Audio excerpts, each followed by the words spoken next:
Zara Phillips and Mike Tindall, two elite sports people, but from very different worlds. Do you bow, do you curtsy, what on earth do you do? Zara, a royal wild child. She moves in with this boyfriend, has a tumultuous relationship, which is up and down like a yo-yo, on and off like a dodgy light bulb. And Mike Tindall, a rugby-loving Yorkshireman. It was in his blood from an early age. Started playing from the age of around 7. He was a regular lad. He was a bit of a joker. Their romance had intrigued the world. She's as down to earth and as normal as you possibly can be when you're born into one of the most dysfunctional and abnormal families in Britain. Would the prankster from the England team be able to curb his ways and toe the royal line? I'd have been much more surprised if she'd fallen for some titled aristocrat. A down-to-earth royal couple like no other. Mike and Zara had vowed to make it the party to end all parties, and it certainly lived up to that billing. So have the royals' most unlikely couple succeeded where others have failed? They're accessible, they're down to earth, they're low-key, they live their own lives, they make their own decisions.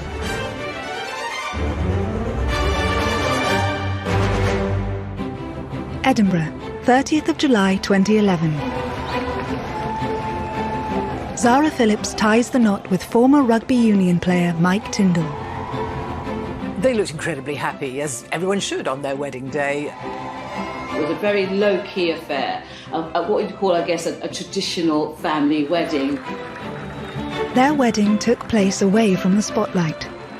It was a far cry, perhaps, from Mike's humble beginnings and Zara's very privileged start in life.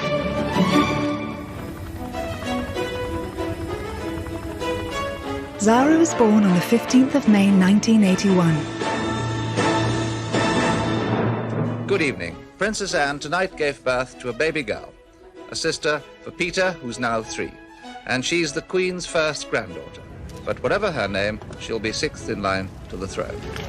From the outset, Zara would be different from the royals who had gone before. She was also the first granddaughter of a monarch to be born without a royal title. I think not having a title has really set Zara free, which is what her mother wanted. It means that she doesn't carry out any official royal duties. I mean, she's hardly royal at all. It's just a coincidence of birth, really. Despite Zara's lack of title, she was born a royal, and with that comes a bubble of wealth, pomp and public attention. Princess Anne wanted her children to have as normal an upbringing as she could give them. That meant shielding her from the pressures she was born into. Zara went to a local primary school. Her only royal head start was an introduction to the world of equestrianism. Horses are absolutely in Zara's DNA. If you cut her open, running through her like a stick of rock would be horses. Undoubtedly, she was sitting on ponies before she could walk. Ponies and horses are just part of her mother's life and her grandmother's life. 200 miles north in Yorkshire, Michael James Tindall was born in the market town of Otley. His dad was a banker and his mum, Linda, was a social worker. Look back a little further in his family tree and there are stonemasons, bootmakers, weavers. Like Kate Middleton, his ancestry is resolutely working class. From an early age, Mike showed signs of enjoying sport, and rugby was the favourite in his family. The Tindall family have got a massive connection with Otley Rugby Club. Philip, Mike's father, was captain there, and a lot of his uncles played for the club, and then his cousins as well. Mike's parents, Phil and Linda, worked hard to send their son to a private school, renowned for its rugby. Mike came into the senior school as an 11-year-old, and he was a very talented sportsman in a very talented year. When I was in charge of under-12s, it was the first team he played for. Then I was coaching rugby and teaching him sport through the school. And his maths teacher, Mr. Fitzsimons, remembers him well. Mike was quite a character. He could be a bit cheeky sometimes, even a bit naughty. He would have called me Sir or Mr. Fitz, or when he thought I wasn't listening, Fitzy. He was a regular lad. He was a bit of a joker. He used to tease me that I looked like Phil from EastEnders. I don't know if Mike would ever describe himself as a mathematician, but he used to work hard. It perhaps didn't come as easily to him as some of the other things he did in school.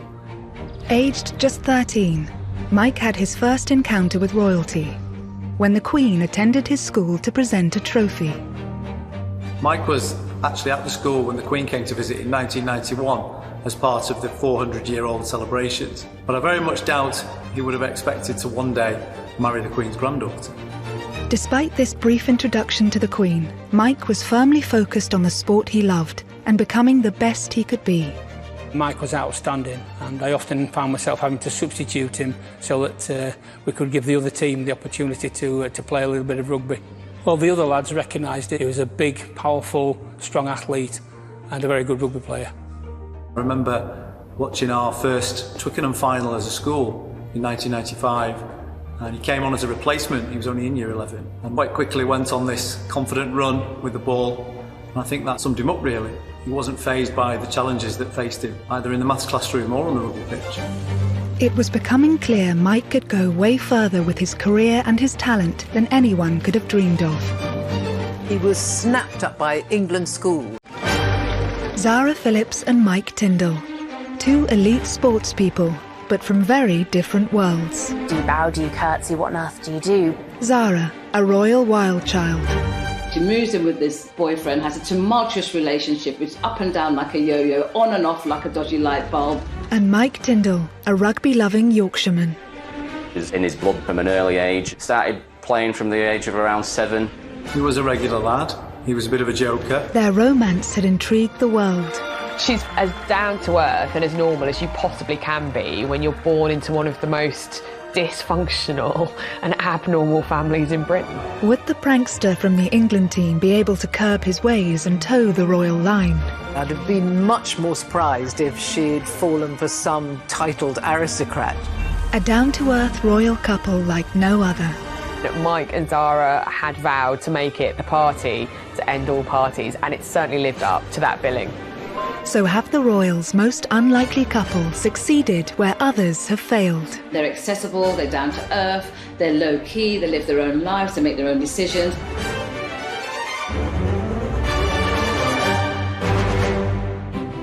Edinburgh, 30th of July 2011.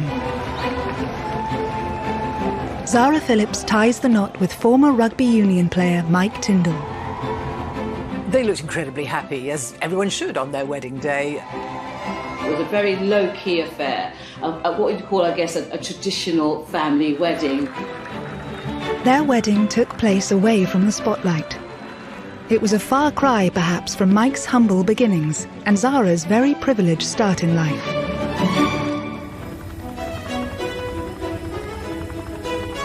Zara was born on the 15th of May 1981. Good evening. Princess Anne tonight gave birth to a baby girl, a sister for Peter, who's now 3. And she's the Queen's first granddaughter. But whatever her name, she'll be 6th in line to the throne. From the outset, Zara would be different from the royals who had gone before. She was also the first granddaughter of a monarch to be born without a royal title. I think not having a title has really set Zara free, which is what her mother wanted. It means that she doesn't carry out any official royal duties. I mean, she's hardly royal at all. It's just a coincidence of birth, really. Despite Zara's lack of title, she was born a royal, and with that comes a bubble of wealth, pomp and public attention. Princess Anne wanted her children to have as normal an upbringing as she could give them. That meant shielding her from the pressures she was born into. Zara went to a local primary school. Her only royal head start was an introduction to the world of equestrianism. Horses are absolutely in Zara's DNA. If you cut her open, running through her like a stick of rock would be horses. Undoubtedly, she was sitting on ponies before she could walk. Ponies and horses are just part of her mother's life and her grandmother's life. 200 miles north in Yorkshire, Michael James Tindall was born in the market town of Otley. His dad was a banker and his mum, Linda, was a social worker. Look back a little further in his family tree and there are stonemasons, bootmakers, weavers.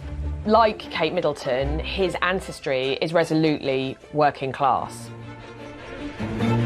From an early age, Mike showed signs of enjoying sport, and rugby was the favourite in his family.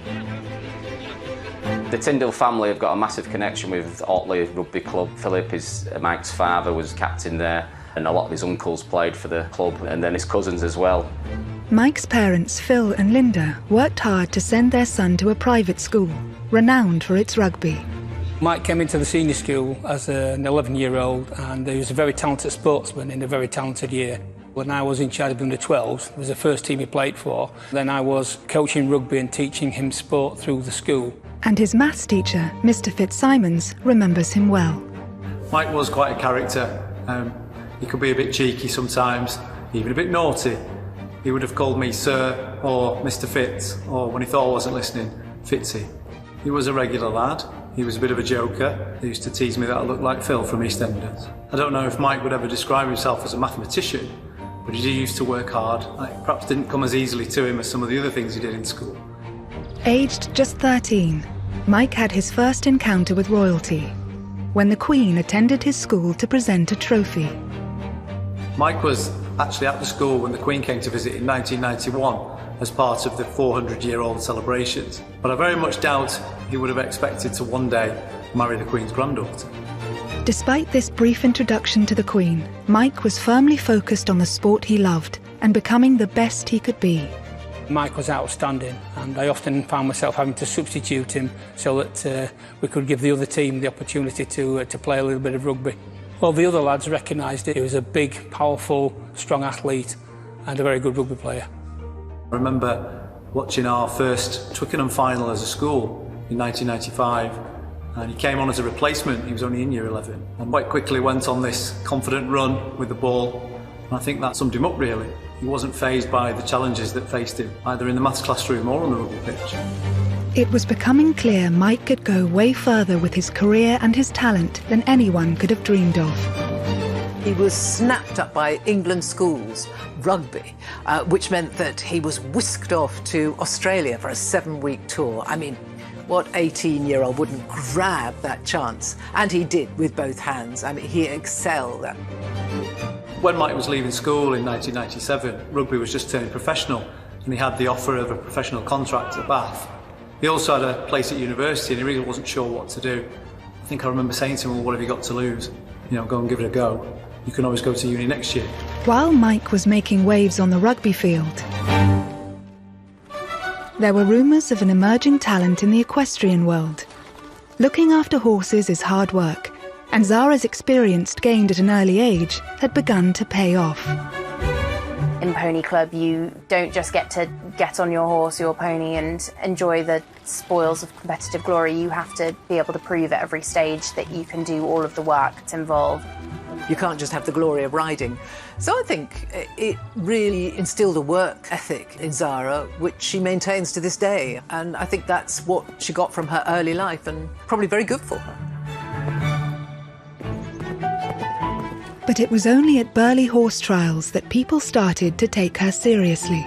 The Burghley Horse Trials is a very big event in the equestrian world, and she came second in that in 2003. That was a big achievement. I think that was the moment where people really sat up and went, no, this girl is serious. There are very, very, very good professional riders in this sport who will spend their entire career looking for a second place at Burghley, and she managed it. But Zara was struggling to keep her public and private lives separate. Royal rebel Zara Phillips is in trouble again after brawling with her boyfriend in public.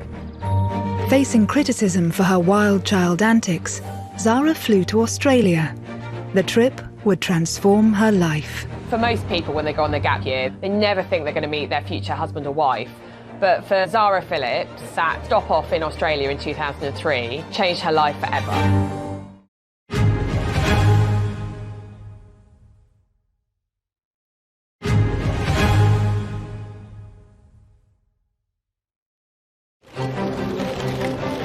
In the winter of 2003, Zara Tindall fled from the prying eyes of the British media to Australia.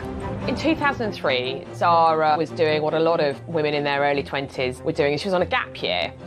A stormy 4-year relationship with ex-partner Richard Johnson had caused both her and the royal family some difficult moments. Her relationship with her previous serious boyfriend, jockey Richard Johnson, was described as fiery and turbulent. There were suggestions that the couple sometimes were a bit overly physical with one another. Royal rebel Zara Phillips is in trouble again after brawling with her boyfriend in public. Jenny Bond has analysed a 13-page spread of Hello magazine, published in January 2002. Richard arranged with Hello magazine a spread which was meant to be mostly about him, but of course when it came out there were pages of pictures and Zara was in nearly every one of them. Zara Phillips has been accused of being the latest royal to cash in on her status. She was cashing in on her royal connections. Her professional life was also on hold. Her horse Toy Town suffered an injury and she was unable to compete in the upcoming Olympics. It's hard to put into words, really, how strong the bond is between these riders and their horses. Day in and day out, these horses become your world. Heading to the other side of the world to escape, relax and reset seemed her only option. Already in Sydney, Australia, was Mike Tindall. Now an England centre, he was at the pinnacle of his career and was playing in the Rugby World Cup. England were going great guns. They'd actually won in New Zealand for the first time since 1973. That gave the nation real hope that they could go back there to Australia and lift the World Cup. Mike was a huge part of that team. Mike had spent his entire career working towards this moment. But in a tactical move, the England manager reshuffled the squad and Mike was excluded. Mike had a massive setback when he was dropped for the semi-final. As a professional sportsman, it must be a horrible experience because, you know, if your team does go on and win, it's highly unlikely you'll be in the final itself, but you still want all your mates to do well. Joined by two teammates, Mike went to the exclusive Manly Wharf bar in Sydney. Here they could drown their sorrows. Zara was heading to the same bar with friends, planning to watch the rugby. And one evening, she walked into a bar, as you do, and who was there but Mike Tindall? Mike was probably quite sullenly drinking his way to the bottom of a pint glass, and Zara had been out with all her girlfriends having a lovely time. I don't think any sparks flew, but Mike remembers it fondly, saying, of course, she was absolutely stunning, but they didn't talk that much.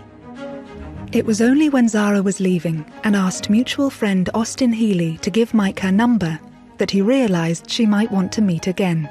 And so it wasn't some great fairy tale meeting. They met in passing, they had some mutual friends. She knew some of his teammates. Any thought of romance had to be put to one side, as Mike had a job to do, to play in the Rugby World Cup final. It's funny how all that happened in the same short space of time, getting Zara's phone number and the same time that he's drowning his sorrows after being dropped from the England semi-final. As a professional sportsman, I'm sure it might have not been the first thing on his mind. I think getting back in the team would have been paramount to him, but obviously that was something that was there in the background. Sydney, the 22nd of November 2003, the day of the Rugby World Cup final. And by the time the game began, an estimated 50,000 people were packed into the narrow streets of the Rocks, the former docks area of Sydney alone. Mike was back in the team. We were able to make contact with Mike a couple of days before and wish him well, but the whole school was certainly intent on watching. And the tension as we went into extra time. England won 2017. For England to go on and win was absolutely brilliant. And we were so pleased for the team and for Mike in particular as one of our own. Back in the UK, Mike and his teammates were welcomed as heroes. There must be millions of people here. Never ever thought I'd see this for an England rugby team. Just a massive thank you for everybody who's here. Just absolutely brilliant. Thank you. That 2003 World Cup winning rugby team, they were gods when they came back, absolute gods. In a flash, Mike had gone from a fairly well-known sportsman to a huge British star. And so I think a lot of that stardust rubbed off actually on Mike and was an extra attraction for Zara. Mike now had a taste of the media scrutiny that Zara knew as a royal, but his grassroots background helped him to take it all in his stride. Zara and Mike began a secret courtship, and royal observers were soon taking an interest. They're fiery people, and they often have a great sense of humour. They're kind of people who work hard and play hard, and I think that's what Mike and Zara had from the offset. I think they had fire in their bellies and fun in their hearts. There were rumours that Zara was keen for Mike to share her love of horses. She even persuaded him to get in the saddle. You'd need a fairly robust sort of horse, I think, to carry any sort of world-class rugby player, but certainly in the very beginning of their relationship, I think Mike did take to the saddle a few times. And what I gather, Zara found him quite unteachable because he only wanted to gallop. So his riding career, I don't think, lasted particularly long. The pair soon became inseparable. Never been surprised, actually, that Mike Tindall and Zara got together. I mean, he is a down-to-earth rugby Yorkshire lad, and I think that's exactly what Zara liked about him. What did he like about Zara? I mean, what is not to like about Zara? She's got a dirty sense of humour, she's incredibly good-looking, she's game for a laugh, she'd probably drink him under the table. And I think Mike Tindall was the kind of guy who absolutely loves all those qualities in a girl. The press were at every event, keen to capture a moment that confirmed Zara and Mike were an item. And it wasn't long before their first public kiss was caught on camera. Pictures of them quite often, obviously enjoying one another's company, in love, and I suppose breaking royal protocol, if you like.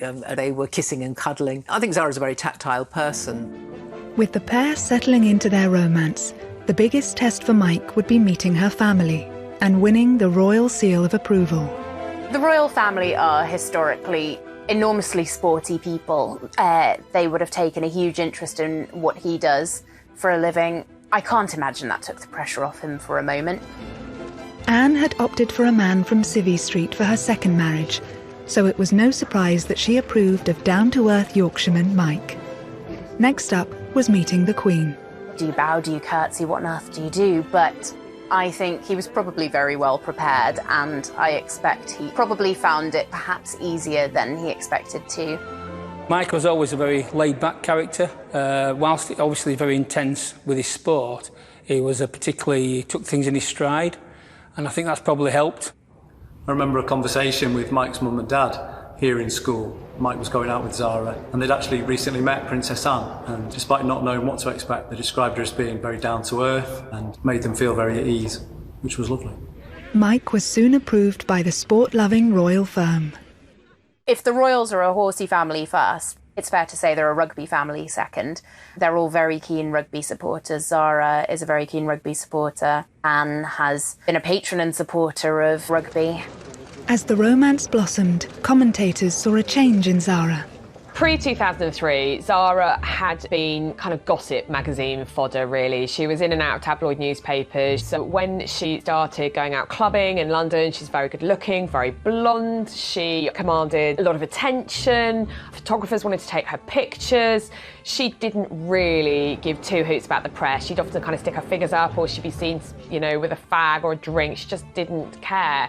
And so, of course, her reputation was that she was a really good time girl, and she didn't really care who knew it. She was dubbed at one point the Royal Rebel because it was at Prince Charles's 50th birthday party, I think, that the press spotted that Zara had had her tongue pierced.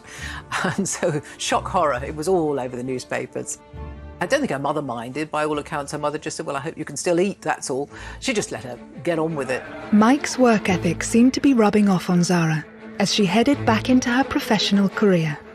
I think Mike helped get Zara back from that disappointment of not being able to compete in the Olympics. He supported her very much in training hard and setting new goals for her.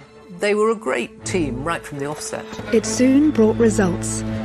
Zara's confidence is clear from this footage, and she won the FEI World Equestrian Games in Aachen. Before their relationship started, Zara was already very much a successful athlete in her own right. She had a training system that she'd been crafting through the years. It can be an extraordinary partnership to have two high-performing athletes come together. That was demonstrated perfectly at the Sports Personality of the Year. The BBC Sports Personality of the Year for 2006 is Zara Phillips. Where Mike's pride for Zara was clear, in the midst of leading figures from the sporting world. I don't know if many boyfriends could be convinced to be at every single event every weekend, but certainly Mike's been able to support Zara through the competitions where the pressure's on and it really matters. By the time Mike's major games came along in the peak of his career, Zara's horses were turned out in a field for the winter and enjoying their holidays. Mike was now very much part of the royal family. Mike and Zara just seem solid. I think there is obviously a huge amount of love in their relationship. If you watch their body language, they're always smiling, they're very tactile, they're very warm, they seem comfortable in their own skin and they seem comfortable together. Zara's next big goal was to compete in the 2008 Olympics with her horse Toy Town. How big a deal is the Olympics? Is it the absolute ultimate for you?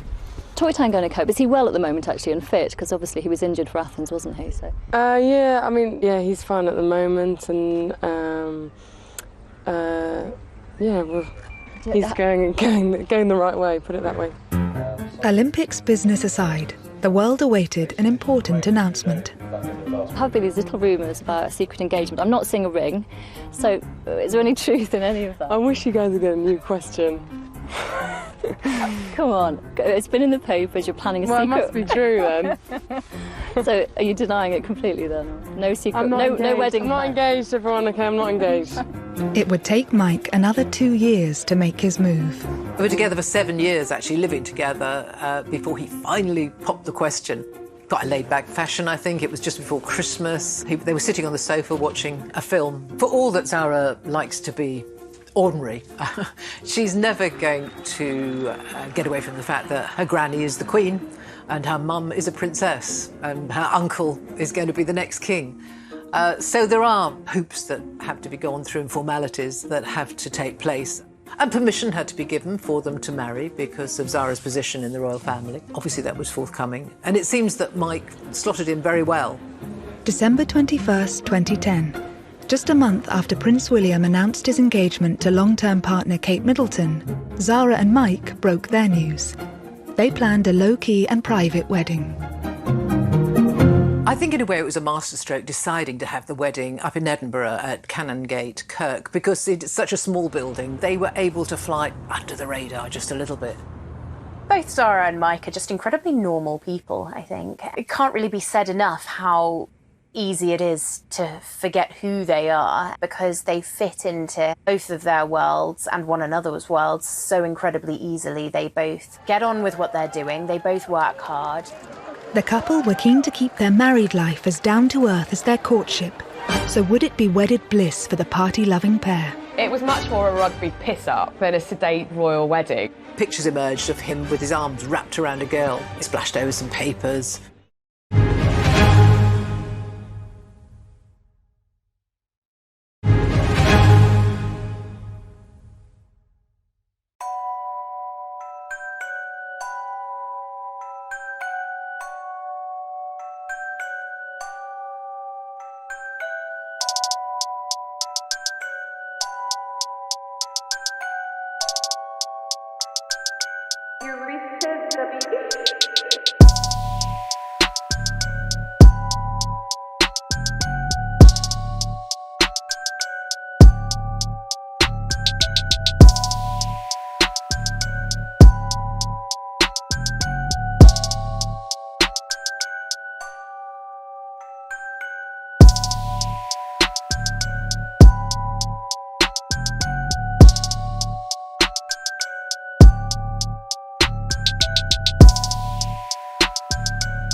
On the 30th of July 2011, Zara and Mike tied the knot with a ceremony at the Canongate Kirk on the Royal Mile in Edinburgh. The couple were starting their married life together the way they meant to go on. This was to be a private family wedding, with the world's media kept firmly outside the modest 17th century church. I think Mike and Zara did themselves a great favour, actually, by getting married just a few months after the big event, which was William and Catherine's wedding. You know, we all had a bit of wedding fever that year, 2011. And so I suppose 2 or 3 months later, they were able to fly under the radar just a little bit. Obviously, there was some press coverage and there was interest. About 6,000 people gathered outside Canongate Kirk in Edinburgh. But it's not a church that many of us know anything about, and it's nothing like the glamour and the decor of Westminster Abbey. The broken-nosed bridegroom got to the church more than an hour early, accompanied by his best man, fellow rugby player Ian Bullshaw. Mike arrived chewing gum, actually. He got a bit of stick for that, but hey, I know, bridegroom with fresh breath, nothing wrong with that, I don't think. Obviously, there was an incredibly impressive guest list. No heads of state, no dignitaries, they didn't need that. But they had the Queen and the Duke there and all the senior members of the royal family. So it was a very posh wedding in that way. It wasn't a big public occasion. You know, the cameras were not allowed into the church. She turned up looking very beautiful and very, very happy. They had lovely weather, but it was very, very low key. Her wedding dress, yes, was beautiful and glamorous, but it wasn't ostentatious and it wasn't showy, I don't think. I think it was just, it's a special day and it requires a special dress. So I think it was beautiful and it was her. On the day, I think both Zara and Mike Tindall looked at their peak of happiness, which you would expect on your wedding day. But I think the reality with them is that they are a couple very much in love. I think she's met her soulmate in him. After the ceremony, the Queen and Duke of Edinburgh stayed at the reception just long enough for a glass of bubbly, before returning to Balmoral by helicopter. As the evening progressed, the proceedings became more informal, aided by free-flowing vodka. A throwback to the newlyweds' wilder times. So Mike and Zara's reception at Holyrood House, which is the royal residence in Edinburgh, very prim and proper, was a raucous affair. I think definitely it was the first time a vodka fountain had ever been seen in a royal palace, and it definitely caused some consternation with the men in grey suits. Everyone got absolutely annihilated. Certainly people who left the reception in the early hours from the Palace of Holyrood were very worse for wear. Some of them couldn't walk properly. I mean, it was very obvious that a good time had been had by all. The booze was free flowing, and Mike and Zara had vowed to make it the party to end all parties, and it certainly lived up to that billing. But these wild festivities could have been the prelude to the shortest royal marriage ever.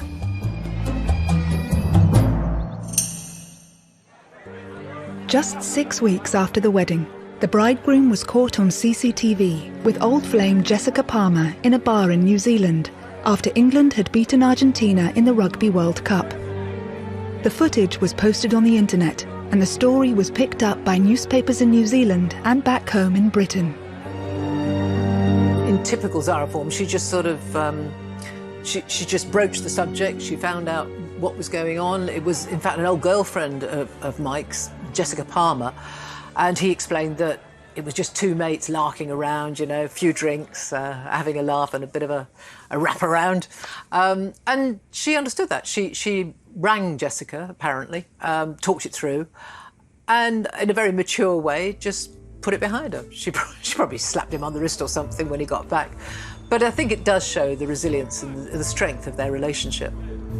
Reports differ as to kind of how Zara reacted, but it didn't seem to dent their relationship. And I think that's one of the reasons their relationship has endured and actually strengthened, because not only did Zara believe him and just moved on. She was secure enough to just accept what Jessica said, accept what her husband said and move on. Zara soon put Mike's late-night antics behind her. Just 9 months after hitting the headlines for all the wrong reasons, she did so for the right reasons. She made the British eventing team for the Olympic Games. I think in a lot of ways she probably felt that she was fighting to prove herself again, to prove that she wasn't a flash in the pan who'd come out, done a couple of incredible things and then done nothing since.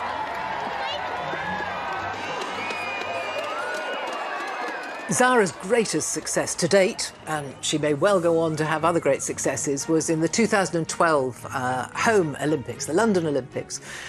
She'd been heartbroken to miss both the previous Olympics because of injuries to her horse, but this time she was fit and so was her horse. And they did very well. She stayed in the village, she enjoyed the whole Olympic experience. And a very exciting time for you, this. Yeah, I'm very happy to be part of it, and, you know, hope we can, all 5 of us can do an awesome job. She came 8th in the individual, but in the team sport, the eventing, they won silver medal. Can you hold them up then? Can we have a look? Yeah, just a big hooray! Cheesy grins. Yay! Zara's success in the saddle mirrored Mike's achievements on the rugby field. It was a sure sign that the couple had a lot more to offer each other than people may have first thought. Mike Tindall was a rugby player at the top of his game, and having somebody there to inspire you, to push you, to support you, to nurture you, that you can bounce ideas from, that can stimulate you, that can make sure that you get up for training, that must have been an advantage in their relationship for both of them. Mike knew what it took to win, and I think that really helped Zara. I think it really actually helped her believe in herself as much as anything, because she's a very talented sportswoman, but obviously you have to be able to believe in your head that you can do it to actually then be able to go and achieve it. Zara's mum, Princess Anne, had played a major role in bringing the Olympic Games to London. Of course, she was a famous horsewoman herself and had missed out at the Olympic Games in Montreal. So I think she would have been slightly bittersweet, obviously, that she hadn't managed to win an Olympic medal. But knowing Princess Anne, I think that she would have been, if she'd have had to choose between having an Olympic medal herself or her daughter winning one, she definitely would have wanted her daughter to win one. And of course, she watched her win it, and she was absolutely delighted. And who pops up to give you your silver medal but your mum? And so that was a nice family moment. Tell me how that... Yeah, it was awesome. Obviously, she's part of the IOC, so... You were expecting it? It wasn't a huge surprise? I thought they might do it. Yeah. So, no, it was cool. It was really, you know, to get a medal anyway is amazing. Of course, it was very special for Zara to have her silver medal put round her neck by her own mum, who shook everyone else's hand, but with Zara, Anne, who is not demonstrative at all, leant forward and gave her daughter a kiss on both cheeks. I mean, a magic moment, both for mother and daughter. It's rare for Princess Anne to sort of show emotion publicly, but you could really see on her face just absolutely how proud and delighted she was. Zara's sporting achievement marked a change in the royal, who had shown her potential in her own right and had made people take her seriously. Now the Tindalls were a force to be reckoned with. They demonstrated how modern royals could function both as individuals and as a couple. Zara and Mike Tindall are a good example of a modern royal couple. I mean, they're accessible, they're low-key, they live their own lives, they make their own decisions. They're not part of the royal family in that we don't pay for them, so I guess the press and the public have less expectations of them. They can do what they want and we let them get on with it. The thing about Mike and Zara is that they're very practical, very accessible, very tactile. They are the most normal and delightful couple. So I suppose that gives you a more human face of royalty, if you like. The pair have always been keen to do their own thing, and that means paying their own way. After Zara's ill-fated hello shoot with her ex-partner, she's been careful to make sure that their means of funding their lifestyles flies under the radar. Their sponsorship deals are carefully crafted to enhance brand Tindall. Zara is making the most out of being seen as the embodiment of country life. I think for brands like Land Rover and Rolex and the clothing brand Musto with which Zara works, she is absolutely manna from heaven, because not only is there kind of the royal cachet, but also she's a very kind of quintessential Brit. And that essence of Britishness and what it means to be British, and the countryside and the horse riding and the slightly posh, slowny pony, it means that she is marketable around the world. Zara's always been quite savvy with how she's worked with companies, and she does represent quite a unique asset because, of course, she's a very successful rider, she's a beautiful woman, and she's a royal. I want a new instructor, please. He's rubbish. She's had a long-standing partnership with Land Rover, who have a history of supporting eventing, and so she's able to keep the boat afloat using sponsorships in much the same way that other riders do. It's a fact of life in the business. There is nobody paying the bills just for somebody riding and winning. Prize money is minimal in our sport, and so being creative with business partnerships is what pays the bills at the end of the day. As part of her deal with Land Rover, Zara featured in an advert wearing a mud-splattered white evening gown and stilettos. She just looked like a supermodel. She was, perfect endorsement. She looked glamorous, she looked aspirational, you can see why she would appeal to so many brands. I thought that was a very clever advert because it sums up her appeal. She's not precious, she doesn't stand on ceremony, even when dressed in a ball gown she doesn't care if she gets it dirty, it's fine, that's what dry cleaners are for. She's as normal as you possibly can be when you're born into one of the most dysfunctional and abnormal families in Britain.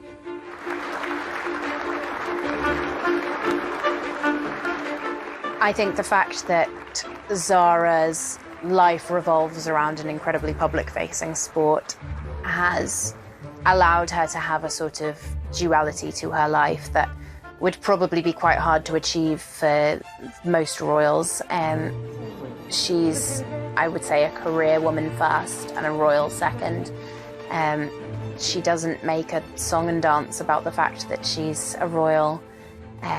At the end of the day, what it all comes down to is the work and the horses and the competition. Meanwhile, Mike has appeared on several celebrity TV programmes since retiring from the rugby field. He is a patron of 3 charities and has also turned his hand to after-dinner speaking. Mike is his own business. He is the business, as many famous sporting personalities are. He can earn a lot of money on the after-dinner circuit. Obviously not during the year we've had with lockdown, but that's a very lucrative source of income for him. He also has endorsements and sponsorships. He can be a brand ambassador. So he uses his name and his success as a rugby player. For the Tindalls, family is everything. They've carved out a role for themselves as confidants and friends. Mike has used his status to support the issues that affect his family, like Parkinson's disease. Spoke to him a couple of years ago for a piece on his. He was doing a charity cycle event across the south of France in aid of Parkinson's Trust. Obviously, his father's suffering from Parkinson's, and things like that. He was always wanting to help others. And likewise for Zara, she's made sure that she's there for her cousins, who are constantly in the media spotlight. Although Zara's not a working royal, she's still a senior member, really, of the royal family, and her relationship with the future King William is very close, and that closeness was really signified when William made Zara godmother to Prince George. It's a very close relationship. I mean, they're very close in age. They've got an awful lot in common. They've got the same granny. So she's very close to her cousins. Despite the pivotal role they play within their families, some of their own decisions have been called into question. Princess Zara would not have been allowed to sell pictures of her firstborn to Hello magazine. And they've been accused of making money out of their royal name.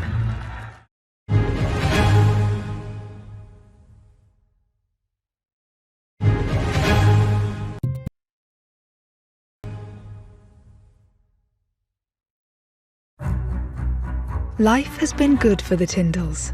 They've made a decent living and settled on the Gatcombe Park estate, close to Zara's mum, Princess Anne. They soon started a family, but eyebrows were raised when the couple sold highly personal photos of the Queen's great-granddaughter, Mia Grace, to the same magazine that upset the royal household last time Zara was featured. The first real pictures we saw of Mia were in Hello magazine, which of course they were paid for, which did raise some eyebrows because of course it is still the Queen and Prince Philip's great-granddaughter. Speaking to journalists, Mike had a logical explanation for going public with the pictures. We did it because people wanted it, and we had control over it. We had those photos done anyway, so it was more because people seemed to want it rather than anything else. Did you have to ask permission from the in-laws, or not really? I'm not going to talk about Fair enough. Doing a photo spread in Hello is an absolute no-no for a working member of the royal family. But as daughter of a princess and not a prince, Zara was not born with a royal title. So there was nothing to stop her and Mike selling their baby photos. They took the criticism in their stride and refused to be drawn on it further. Before long, interest in the accusations died down, and Zara and Mike adapted well to combining parenthood with their busy careers. But life was about to get more difficult for them both. Even for such a happy, successful couple as Mike and Zara, life isn't always smooth sailing. And they had the tragedy of 2 miscarriages, actually, between their two daughters. The first was quite late on, actually, and Zara had to go through with the birth, which must have been terrible. And of course, everyone knew she was pregnant by that stage. So it was very, very distressing. Zara later gave an interview to raise public awareness, tackling this very painful issue head-on in a way that many people could relate to. I thought it was incredibly brave that she talked about it, actually. And I think it really does help other women, other men, when people in the public eye talk about those very distressing, those very difficult experiences. Zara and Mike were lauded for their honesty, and the couple seemed to draw strength from each other. It wasn't long before they were able to announce the happy news that Zara was pregnant again. She and Mike attended Harry and Meghan's wedding in 2018, just weeks before the birth. They hit the headlines simply by being at the service. It was quite funny watching Zara sitting on the very hard pews in St George's Chapel at Windsor Castle. You could tell that she was so uncomfortable. It was quite hot. Mike was fanning her with the order of service. And when Bishop Curry, the American preacher, was kind of firestone and ashes and brimstone in the pulpit delivering his sermon, she was desperately trying not to laugh.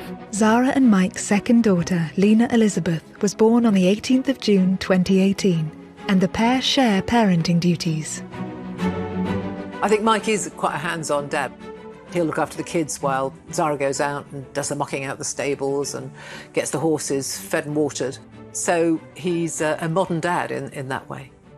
Obviously, you can't give birth and jump straight back on a horse, but Zara hasn't let it stand in her way, actually, and as soon as she could, she was back out riding, back out training, and she's continued to do that. You know, motherhood does not mean the end of your life, you know, it's just another chapter. She's committed to family, she's committed to her sport, she's made both of them work in a very successful way.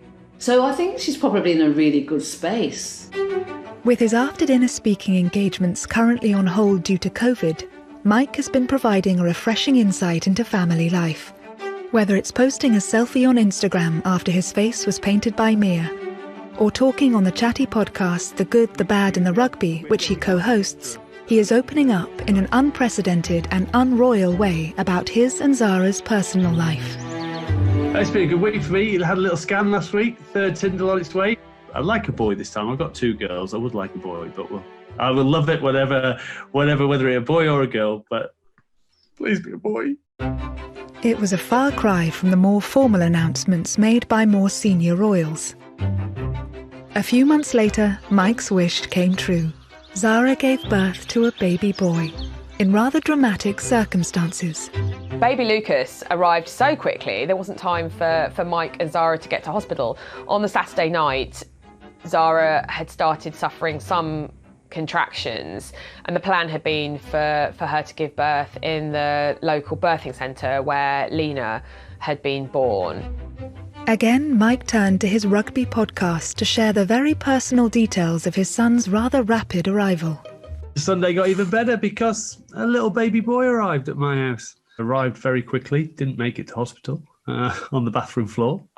You're kidding me! Stop up. So yeah, it was run into the gym, get a mat, get into the bathroom, get the mat on the floor, towels down, brace, brace, brace.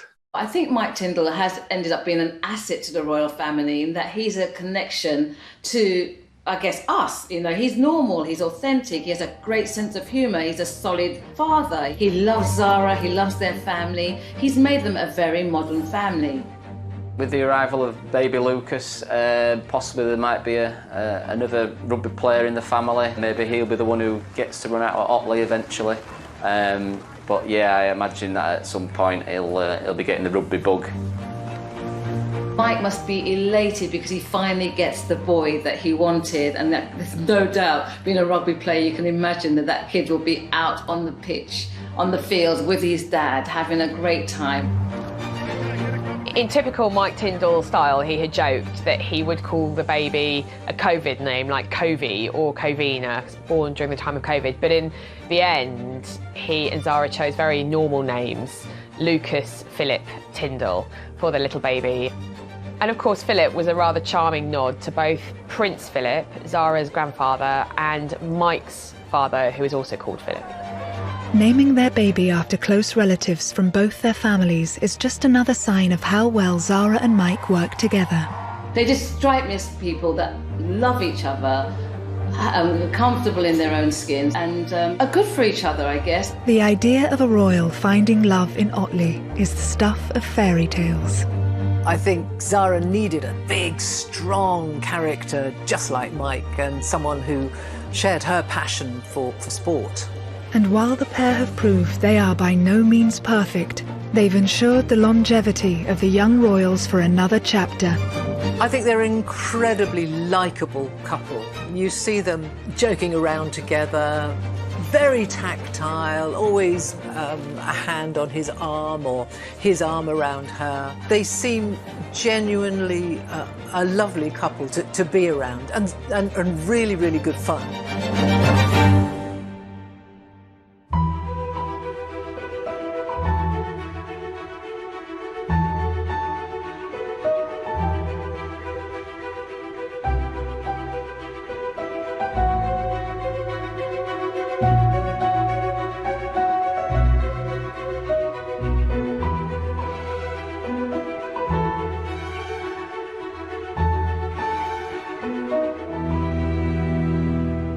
At the school when the Queen came to visit in 1991 as part of the 400-year-old celebrations, but I very much doubt he would have expected to one day marry the Queen's granddaughter.